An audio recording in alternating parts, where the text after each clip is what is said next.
The Square Ball Podcast. Welcome to the show. It's brought to you along with Levi Solicitors, who will do you a 10% discount on your legal fees at levisolicitors.co.uk/the square ball. They're also doing 15% off for January 2023 on... Does Moscow know? Do you know? Do you know what they're doing 15% off on? Just great things. You're correct. Michael, you know, don't you? Conveyancing, wills and probate. Correct. 15% off on those. And there is a new booking system online as well on the website. And you can do video calls for wills. That's exciting, isn't it? Don't even have to leave your house. Ideal. Details on all that, levisolicitors.co.uk/the square ball. This is Propaganda, where we will check out some clips from the football world across the last few days. Moscow, welcome back. It's lovely to have you back. Happy New Year. How's it going? Is that how it is? Yeah, he's here, look. Hey, not seen him in ages. And you'll see he's in the lovely yellow away red kite kit if you're watching the video version on YouTube.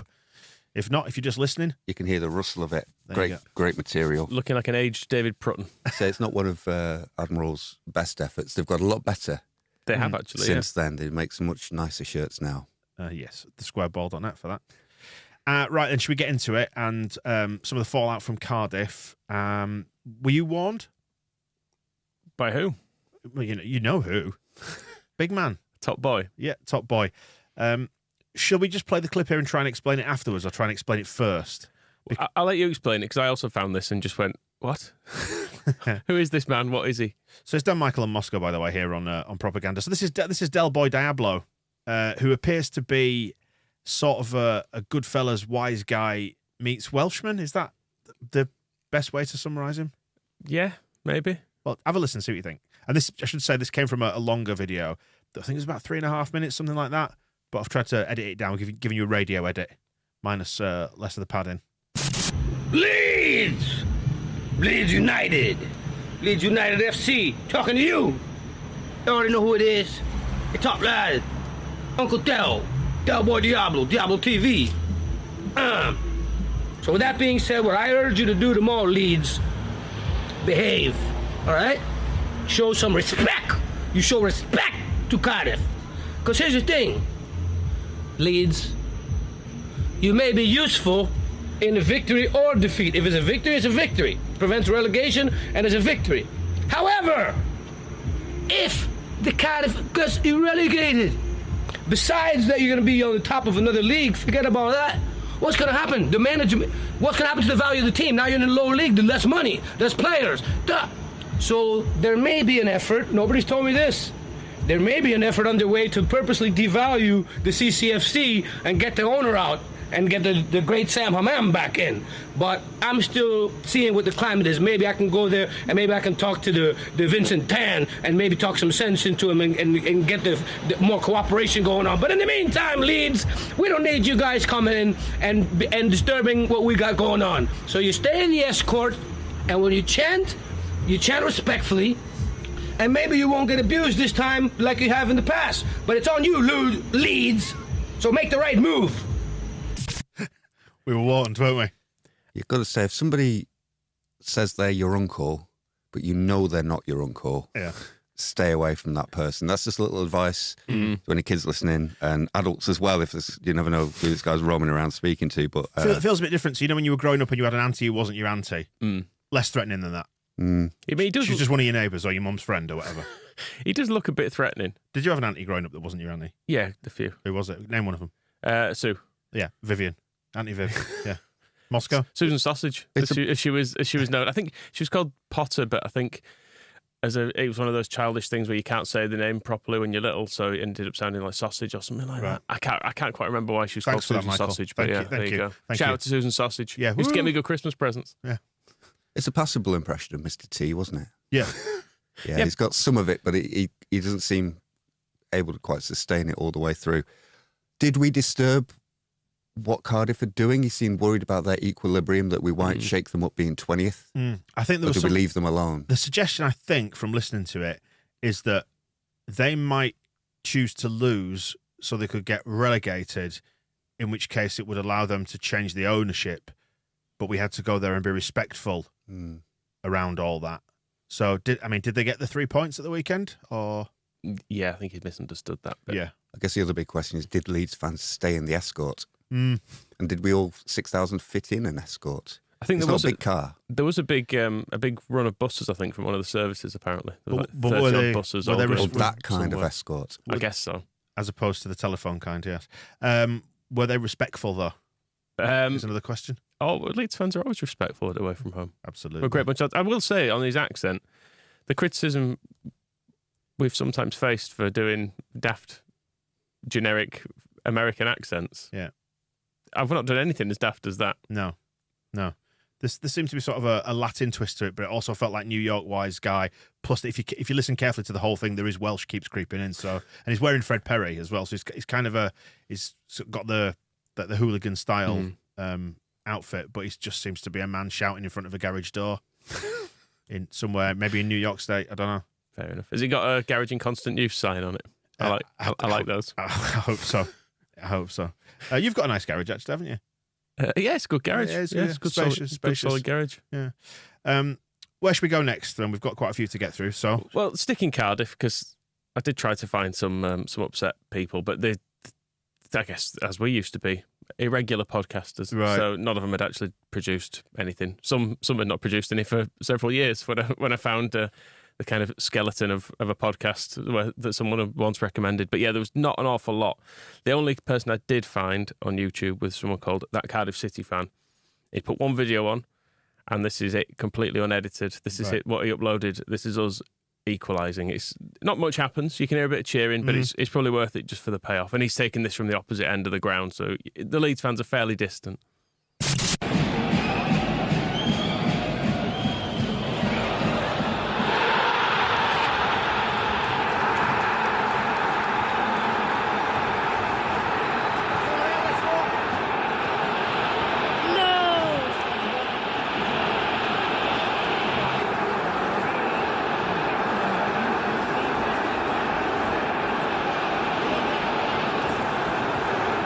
Rolling around the goal for the visitors score by number 16, Sonny Perkins. Cardiff City 2, Leeds United 2. yes, that was great. It's the child's voice too. Yes. Yeah. Oh, Upset child. kids swearing, brilliant. Excellent. I'm really pleased with that one.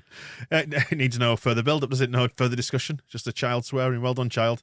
Next then, Michael, where are we going? Do we need to pick apart Leeds United, or should we have some more fun with it?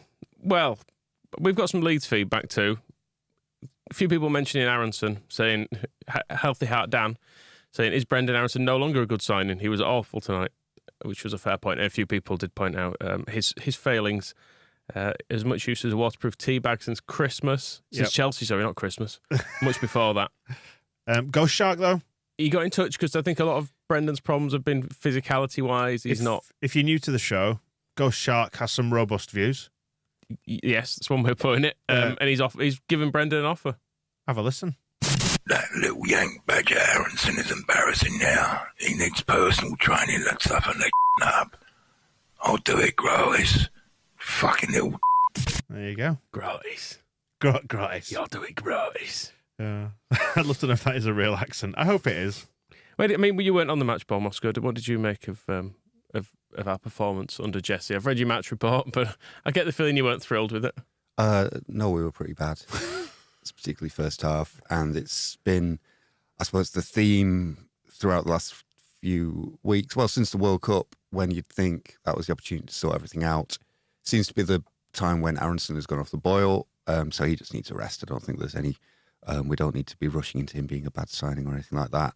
But yeah, every game seems to be just Marsh coming out at the end and saying, well, the first half was terrible because all the stuff I was trying to get them to do, either they didn't do it or it didn't work.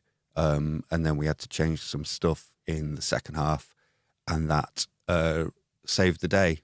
So that's not really a very good basis going forward, particularly against... Start bad, then try and fix it. I mean, the thing with it was quite different against Cardiff in that we were using Rasmus Christensen as an auxiliary right winger, and then the back three was Llorente, Strauch in the middle, and then Firpo as the left centre back. And the problems there were, and then the final piece of that is if you look at Gnonto and Somerville's average positions, they're stood next to each other on the left. So I don't know if it's some They are kind of... best mates. Yeah, well, exactly. Like, they can leave each other alone during a match for 10 minutes to give us a little bit of room to play. You can't get in the way of a bromance. Sorry. But the problems then all sort of carried on around because we just couldn't get the ball to Christensen. So he was just standing on the right wing being useless. If we did give him the ball, he couldn't control it. If he did control it, he couldn't give it to anybody. So none of that was working. Aronson, I think, looks bad. Perhaps worse than he has been because he was just kind of standing in the middle with Gelhardt going like, what do we do? Because they keep giving it to Rasmus and he's not doing anything with it. And it occasionally would go to Gnonto and Somerville, and if they got into the box, I mean, Gnonto just kept diving. So that wasn't good. We did it once. Should we do the classic shit sandwich here? Because we've had some fun clips there at the start. We've all had a nice time. Should we do the Leeds United bloodletting quickly and then move on to the entertainment stuff again at the end? So should we get the bad out of the way when it comes to Jesse? Because a lot of people are unhappy with Jesse at the minute. On Rasmus, actually, I was reading Wacko with some discussion of him and people suggesting we should use him as a centre-back, having watched that performance, because they were like, his touch isn't good enough to play as a right-back, and so he could maybe slot in as a centre-back, but then you think, but that's not his position. Surely he's going to be worse at that. Well, so the lesson of the first half and then going into the second half when Firpo was one of our best players was we'd set up with Rasmus on the right wing, set up with Firpo. If we want to do this asymmetrical formation, set up with Firpo on the left wing, play Ayling as a right centre-back, which we know he's good at, Llorente, Strout pushing across, or Verber if he's coming in as less left centre-back. And maybe that would work better, having a player who is actually good going forward, instead of Christensen, who appears to be chronically bad going forward, which does make you wonder why we went into the game, having spent a lot of time working out the tactical plan, putting our worst attacker and making him the centrepiece of our attack. So Moscow says Junior Firpo is the answer. Well, listen, we've got a Firpo related clip, and I know we've had things to say about Junior Firpo. Many of the fans are not necessarily completely taken with him just yet. Some other fans have been talking about him, but we'll get to that, because let's do the lead stuff first. But as soon as the other fans were talking about him, I went, hang on a second, you don't talk about my Junior like that. First of all, then let's get the bad stuff for Jesse out of the way. Then who's the person who has some more forthright views? Lewis his house. Lewis his house. This something one. like that. We only ever look good when we're behind and we ditch the game plan. The wide men get wide, they run at people, you know. There's fast football, it's not all this frantic fucking pinball in the middle. He's dragging us down. He's making good footballers look shit. The system's a fucking failure. Smug in his press conference afterwards, distancing himself from the players. It's their fault. That's not what fucking Leeds managers do. That's what Frank Lampard does. Quite ironic, because I was watching on telly and one of their players sounded like Billie Jean, and if I was Jesse's dad, I would be saying he's not my fucking son. She is. Fuck off. Wow. That's Jaden Philogene. Oh, of course. I wasn't expecting it to get quite so aggressive there towards the end. No, but he went all in. I think it was probably the strongest one we got in terms of Jesse criticism. So, you know, there were varying degrees of it, but that was the top end. I can't remember who to give the credit for this to, but somebody did use the term Yank Lampard, didn't they? That emerged yesterday on Twitter, which I think, is it unfair? Possibly. Jesse doesn't quite throw his players under the bus in the same way as Lampard, does he? He tends to caveat it a bit with like, well, we worked on this and it didn't work. And for whatever reason that may have been. But Michael, have you seen the tweet of the video of him prancing around in front of the West Stand saying they're scared and stuff like that? Talking to fans, yeah, it's not. He was shouting at the bench, saying that the players, pointing at the players and saying they're scared. Why are they scared? And it is probably a key, crucial component of this whole thing and how it's not working, because what would frighten a player most going on the pitch is being sent out to do something that you don't think is going to work. Or a wolf. And then we're having to change those things on the hoof in the games. And I think that's maybe a big part to do with it. And on throwing players, I thought his comments he was a bit back and forth about Pascal on Sunday afterwards, because he was saying that basically everything started to go wrong when he played that back pass to Robles. And then when he was talking about, he said from then on we lost control. And then he he was asked about giving him the captaincy, and it was one of the most Jesse Marsh things I've ever heard, because he said, I thought that Pascal was really good before the match.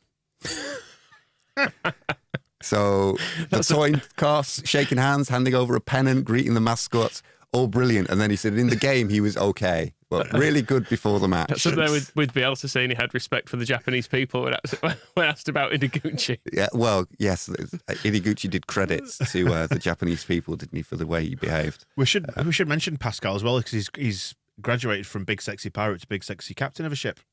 I suppose so. I'm not sure he'll be captaining it again for a while after that. It's been suggested he's lost his powers, though, Samson, because he's had his hair cut. Yeah, he missed a good chance as well, didn't he? I think I was saying at half time, if this had been Verb, are we going with Verber or Vuber? I've heard it's Vuber, isn't it? Vuber. Vuber. If that had been, imagine his performance as a debut. Done as a debut, everyone would have been like, "Oh my Christ, what the fuck have we signed here?" There was a bit of system problems there as well, because when I was listening to the match ball and the mistake that Pascal made for the first goal, there's an element because we were 3 at the back in possession, and then we were trying to get back to 4. So Christensen has to come sprinting back when we're being attacked, and transition is a weakness when we're the other team are running at us. So Cardiff start running at us. Christensen is running back to make it a 4. Strauch is having to. I mean, Furpo's just disappeared at this point. Strauch is having to change. He's a free-spirited junior. From being a left-sided centre back in a 3 to it's going to become a 4 when Rasmus comes back. He has 2 runners behind him, and I think he thinks one of them. I think the one who takes him by surprise, he thinks, right, I'll go with this one. And Llorente, as we're all shuffling over because Christensen comes back, Llorente's coming over and Llorente will take him, but Llorente's not on board with that because he's thinking about something else. And the whole thing is just this complicated setup that Cardiff could play through. What do you think Diego was thinking about?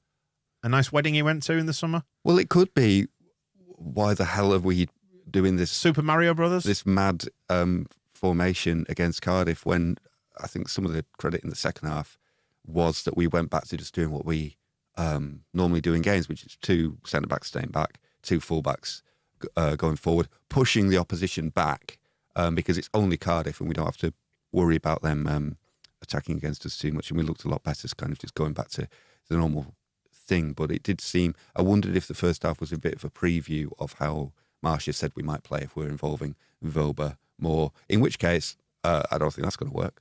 So if the defence is the problem, maybe we need to get that Dorking Wanderers manager in. So they conceded 5 goals to Oldham. I was surprised to see they were in the same division, actually. Are they really? Yeah. I thought that was like some sort of they're in the same division. Right, because you may have seen this clip doing the rounds. It strikes me that maybe the level of media training as you drop down the leagues is perhaps not as high as it might be, let's say, in the glossy world of the Premier League, because this is why he explained his team had conceded 5 to Oldham. There's no way of dressing up the situation. In honesty, Oldham have won 5-1 because we are shit at defending.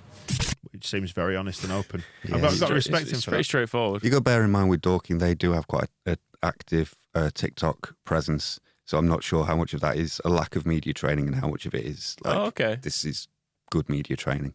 The wakey wines of non-league. A little element of that, yeah. But you can never tell these days who's kind of on top of things and who's not. The Wakey Wines reference there is for that drink Prime, isn't it? Mm. Can you explain Prime to me as somebody who sort of knows what it is, but don't really? I want to explain it. I want to explain it in Normanton terms. It looks like you're down with the kids. You're on TikTok, Moscow. It just looks like a normal energy drink that for some reason people are willing to pay like 20 quid a bottle for. Right. Strange. Because of some YouTubers did it. Should we look at Where YouTubers? Listen. Oh, that's got true. A glass of lemonade here. Do you want this? 100 quid? Yeah, anyway, yeah. It's got my DNA in it. I think it's put Wakefield on the map. It's not probably culturally where Wakefield was aiming to be. I always felt Wakefield should be celebrated for its Category A prison. It's a good prison, actually. Good, solid prison, isn't it? It is a good prison. Yeah. No, prisons need to be solid. I mean, it's always brought in the big names. It has. Yeah. It has. Anyway. Make a good museum one day, maybe. Although you'd have to release everyone in it, which would probably pose a bit of a problem. I wouldn't release them. I'd maybe move them somewhere else. Yeah. Releasing them could cause problems for Wakefield's reputation. That's all I'm saying. Just going back to this then, Dan's been in touch, who, we've had the yin there of of people criticising Jesse's setup. Let's have the yang now, shall we? Well, let's look at positives from that. We didn't lose. We got a nice last-minute equaliser, which is always good. It is against Cardiff. In fairness, I did actually back us to lose 2-1 and cashed out when we scored our first comeback goal. I'm glad I did. I didn't think it'd last. But yeah, I'm glad. I think the course is broken on Cardiff. Now we can take them back to Ellen Road, spank them. Maxwell with a hat-trick. Yeah, and Jesse got his subs right today, which is good. So there we go. There are the positives. We didn't lose. Yeah. And it was nice, wasn't it, at the end? Better than Bale's ever managed. Correct. Should we move on to defending Junior Firpo then? Because was it Junior's best game for us quickly then before we listen to the clip? Second half, he was genuinely useful. He should have scored a goal, did get an assist. And when I say should have scored a goal, I don't mean in that usual Junior Firpo should have scored a goal but blasted it over the bar way. Had a shot that was going into the goal until it was illegally stopped. Yeah. So that was good. Didn't have to do any defending, which was probably a help to him, because that's where he tends to be at his worst, is when you see someone running at him and it's just soul destroying to watch someone stroll past him. But no, I thought he was good in that second found his half. level. Yeah, I mean we were literally camped in their half, weren't we? It was, well, not literally, because that'd be tense. Yeah. So you've said literally, I know, there, like all the kids do. I know I have. You hate yourself, don't you? Yeah, very much so. We were in their half for the entire game. They didn't have any breaks, did they, as far as I can remember? No. And he was good in the same way that he was good in Marsh's first game away to Leicester. We lost 1-0. I'm sure he had a shot that nearly went in similar style. He was in the penalty area shooting and nearly scoring. And I can't remember did we think we should have had a penalty for handball in that game? It was a long time ago. The Leicester one? Yeah. Let's say yeah. Yeah, probably. There's bound to be some injustice. So there is, the problem he's had this season is just disappearing in pre-season, because it was going to be the big, this will be, right, he's had a year to upset us, sort out summer, get fit, come back, and he just got injured at Blackpool straight away, and hardly seen him since. So I think he had one game in the cup, didn't he? Did he play against Barnsley? And he was pretty bad. But he's had limited opportunities to upset us, which makes me think his current reputation is maybe there is room for a reset there, because we don't have any recent evidence that he's terrible. It's all historic. And he's not really had the chance to put it right. This was going to be... Recent's doing a lot of heavy lifting there. This was going to be the season when we were all ready for him to turn it round, and the biggest problem is he's not played. So we've not seen him turn it round. And we had half a game there where he looked pretty good against... And it's hard to say, because you put an asterisk against everything, because Rodrigo looked brilliant when he came on. But then you go, well, it's only Cardiff, but, whatever. And, he's only scored 11 goals. So it's all... you got to give them the credit for doing what they do when they do it. I like the idea that having some time between seeing you're bad at something means you might have got better at it. Just like when you don't play football for ages, then you turn up your five-a-side, you think, maybe I'm going to be all right this time. I've improved because I've thought about my game. Yeah, I've had a lot of things. I've probably developed mentally. Nope, still an awful touch. And they say a lot of the first yard's in the head, isn't it? Another thing, like you might think, maybe I'm better at singing now. Nope. Right, we've got some Stevie Nicol on the way. Chelsea, Southampton, and West Ham first. What was the Aston Villa problem with Firpo? Well, this is it. I'm just going to say let's defend Junior, because we were trolling, weren't you? You found this one, Michael. I was listening because they obviously lost to Stevenage in the last minute, so I thought they'd be upset. They were a bit, but not comically, because I think they can kind of see that the Emery thing's probably working overall. Yeah. So they were a bit. I suppose in the same way as we were a bit dejected after losing to Crawley, but not heartbroken. But I did come across a bit of Junior Firpo slander. Which immediately, I heard this, I thought, you leave him alone. I'm not trying to be disrespectful for Stevenage, but a Premier League team at home to a League 2 team, however well they're going in League 2, should not be losing, and they definitely shouldn't be losing. A team of internationals, like 88 minutes, mate, the game was 1-0 to Villa. So they definitely shouldn't be going out. Leeds went out against Cardiff. They were 2-0 down with a team of kids. Oh, yeah, they're backline here. They're in the strike. Junior Firpo. So they're really only playing with 10 people. And even Leeds fans will admit that about Firpo. I'm not sticking the boot in there. I think you bloody well are. I mean, you're sticking the boot in. Yeah. Leeds fans do say that about Firpo. And also, I mean, didn't he just say we were down there with a team of kids and then listed all the players who were not kids? Yeah. Because there were not that many kids. And we had that from Mark Hudson, Cardiff's manager, as well. He said, well, you look at what Leeds were able to bring from the bench to win that game. You know, it's all right being able to bring on Rodrigo, isn't it? But who came on with him? Matteo Joseph, Max Verber has never played here before, Cody Drammer, who admittedly is the best player Cardiff have ever had, and Sonny Perkins, who came on and won the draw. But, didn't, the old classic draw win. Didn't look particularly happy about it. I did also pick up from this that Villa have actually got a worse FA Cup record than us. I just kind of assumed ours was the worst in the world. But no, they've lost in 2016-17. We got to the 4th round. They went out in the 3rd. Right. That showed them. So there you go. I mean, they've got a slightly more respectable bank until Stevenage. Their defeats had come to Man United, Liverpool, Fulham, Swansea, Peterborough and Spurs, whereas we do have Crawley, Newport and Sutton on our list. Yeah, I was going to say that year when we got to the 4th round. But what's in a name? They went out in the 3rd round to Tottenham. Yeah. We went out in the 4th round, so that's our proud achievement to Sutton. It'd have been better to go out to Spurs in the 3rd, wouldn't it? Yeah. But who would have got more prize money? That's the question. We would have done. So Sutton. That's the real quiz, isn't it? Maybe so. And as far as I'm aware, I don't think a reality TV star ever appeared in any of their games, just to rub salt into the wound. To be I know Sutton had that goalkeeper who was fined, wasn't he, for eating a pie? But he was a reserve goalkeeper. We never. What's worse, to have been knocked out of the FA Cup by Steve Evans or have been managed by Steve Evans? What do you feel? What's the greater crime? There's a lot of shame involved in both, isn't there? Maybe that's one for the therapist's couch. Are we the unhappiest fans in the league? I saw a brilliant tweet, and again, I wish I could credit the person who put it, but they said they come to the conclusion that nobody hates Leeds United more than Leeds United fans. It's true. It just really tickled my bones, did that one. It's it's very true, isn't it? And we don't hate Leeds United. I think there's just a lot of self-loathing there about. I just hate the way they make me feel. Yeah, that's it. Most of the time. Yeah, we hate loving them. Indeed, but.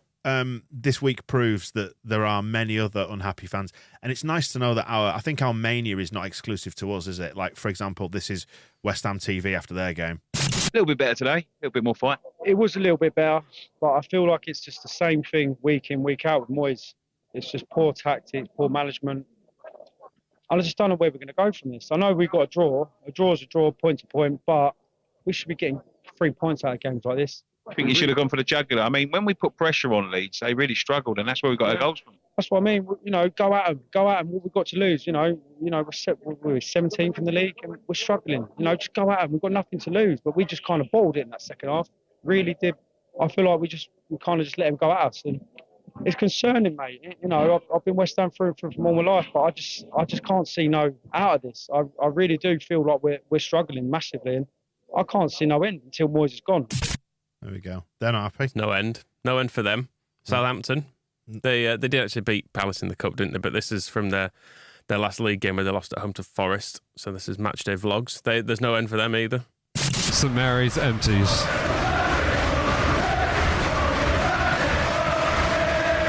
But this is the worst Southampton I've seen. Oh, this is by far and away the worst Southampton I've ever seen. This is worse than Pellegrini. This is worse than Steve Wrigley. This is worse than when we got relegated in 2000. Oh, goodness sake. This will be the last action. Prowsey with the free kick, nowhere near close enough to shoot. Is that Baz up there? Baz is up. Zunu. No. And there it is. It's ended. Southampton 0, Forest 1. We're done. We are done. It's over. How bleak is that?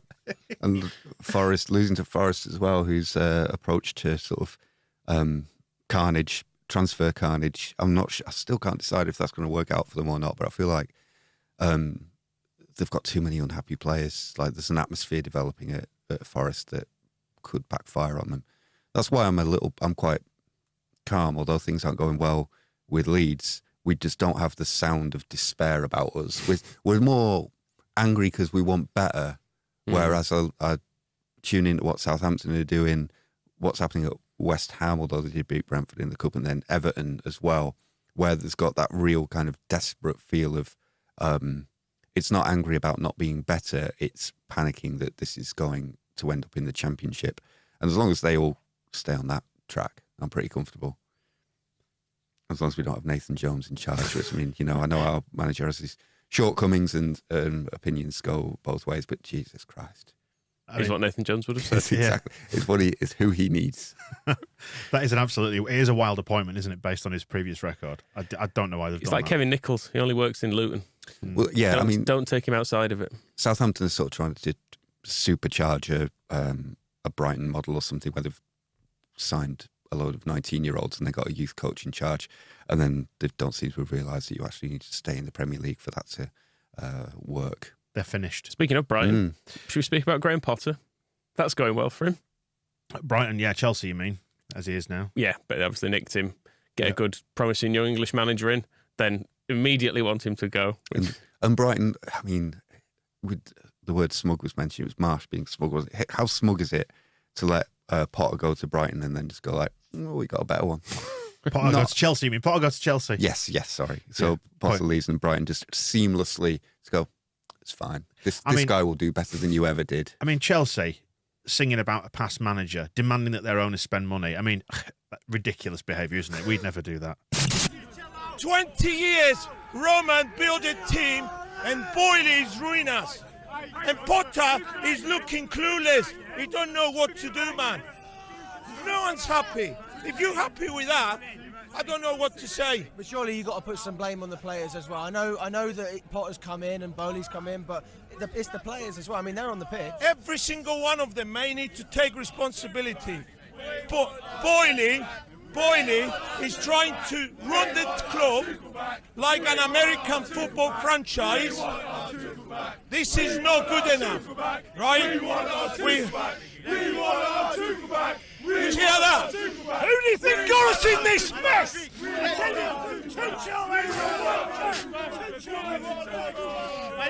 Chelsea. Tuchel got us in this mess. Tuchel got us in this mess. There you go. Listen. 10th in the Premier League. And it goes on. I might just start following badminton or something. We've got some more Chelsea. Can't take all We've got this. some more Chelsea in propaganda extra, haven't we, as well? I like how he calls him Boyley. Todd Boyley. Well, what would you? Is he Bowley? He's Bowley, isn't he? Everyone else seems to go with Bowley, but he calls him Boyley like he's called Todd Boyle. I don't think he respects him very much, does he? Did you see that the Spurs Supporters Trust have written to their ownership, concerned about the direction that they're heading in? And they're, fifth? They're in the Champions League. And I looked as well, they spent 150 million quid on players in the summer. It's not good enough. It's not enough, is it? In fairness, it's never enough, is it? We're the same.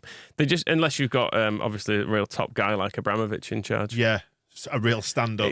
Everything he built with love and affection, and definitely not with a load of dodgy money. Yeah, not at all stolen from the people. Over a couple of decades, he was just such a lovely bloke. Yeah, and now it's all being ripped up for what? Just because of few war crimes, bloody sanctions. Right, let's move on to Steve Nicol. In fact, let's not just move on to Steve Nicol. Let's climax with Steve Nicol here because he's hurt his finger. Steve Nicol, we should explain, is an ESPN pundit over in the States, and I'm starting to think he's lost. Maybe he's had a bang to the head. He doesn't quite know what he's doing there. But he's become they had the near drowning, didn't they? We've discussed that before when he was at Sheffield Wednesday. So maybe the lack of oxygen to the brain has stayed in a lake. Yeah, what a character he is. Former Liverpool defender. Very, very, very bleak outlook on life. Seems to hate football and everything associated with it. Loves crisps. Doesn't hate crisps. But does love crisps, yeah. And shepherd's pie. He likes shepherd's pie. Yes. So that's the build-up for Steve Nicol. What's happened this week, Michael? He's got an infected finger. The old... And right. What would you do if you got an infected finger? I'd go to the doctor and get some antibiotics. Let's just listen to Steve dealing with it. Okay. Do you want to show everyone your finger while you're thinking? Please, no. Stevie's got an infected finger. It's beautiful. I'll tell you what, it's kit. Oh, it's burst. Oh,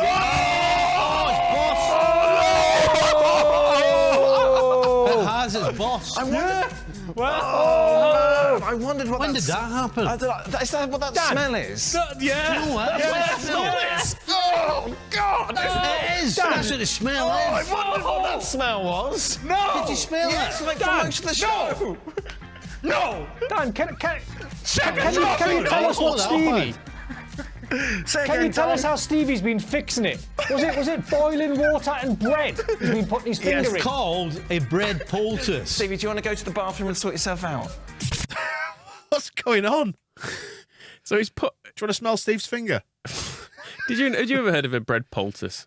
No, but I have now because you've put it here on the prep sheet, and I still don't know what it is. So it's a bit of an old-fashioned thing. It sounds like something from the Middle Ages. Based on the description here. There are many different ways you can make a poultice. You can do it with like porridge, or some people do it with linseed and herb. It's a kind of an old-fashioned way of getting.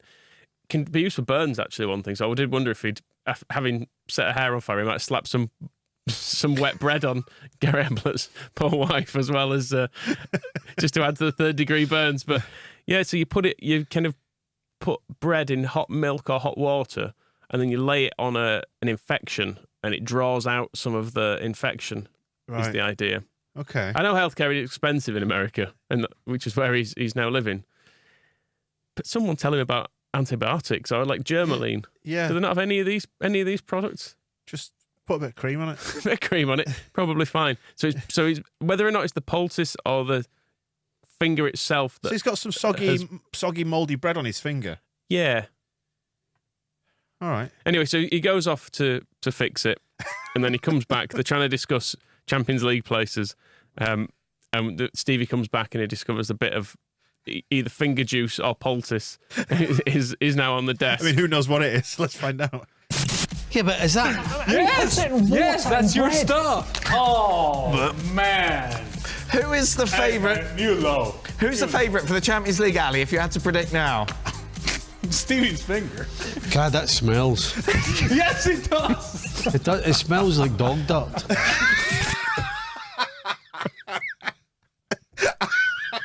Did not expect that at all. It smells like dog dirt.